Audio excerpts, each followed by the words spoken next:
I have this burning desire to help people. And I just felt that lots of people, well, I felt at the time, lots of people were being sort of told the wrong things in SEO and sort of, I mean, listen, it's an easy way to make a quick buck. You can get someone on a 12-month contract. And I found out there's no real certifications to be. There's no SEO or Google certified because there just isn't, because there's so many different factors to it. And it's changing constantly, there's no way to... No, there's no way to sort of measure regulate it.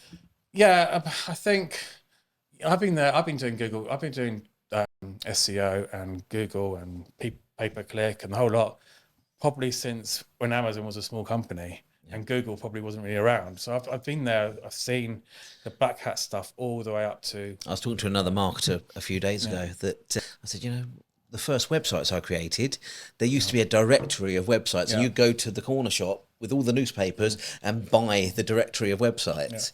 To take that through to what Google is today... I mean, there's a 20-odd years kind of gap in between. Yeah. But it's a long time, and if you've been around that the whole of that time, you have a very different understanding than somebody that's new to marketing.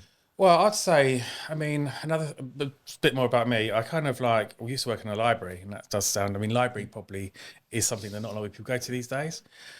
But what I used to do, and I tell these people, I used to work on the front desk, and there used to be, obviously, these are the people who come in and want something. And there was a guy that wanted something ancient history on Rome or something. And it was the biggest book ever, and it was right at the back of the library. So I used to go, and if you think about me as Google, right, I used to go to the back of the library. It would be about, I don't know, maybe 20-meter walk, 20-meter back.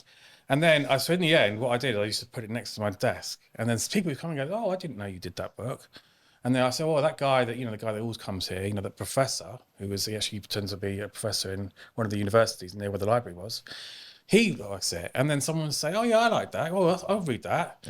And that's if you understand the fundamentals of what Google's trying to do, it makes your job a lot easier to sell to someone else that actually, if you do listen, if I want to get myself an iPhone in green, or whatever it costs, and I put that into Google, I want an iPhone in green, and I'll take them. Google's become a lot more intelligent over the last 5 or 10 years, hasn't it?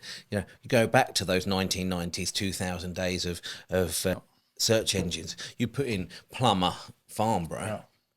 Now we'll ask it, how do I fix a leaking tap? Or, what does this error code mean on my Ideal 30 boiler? And so the way that we're looking for things has changed massively. Oh yeah, hugely. I mean, AI is going to massive. I'm sure you're going to talk about that later, but it's a massive effect. I mean, so I suppose what I find with Google, and this is kind of my personal opinion, is that I think there's a lot of waste on Google actually.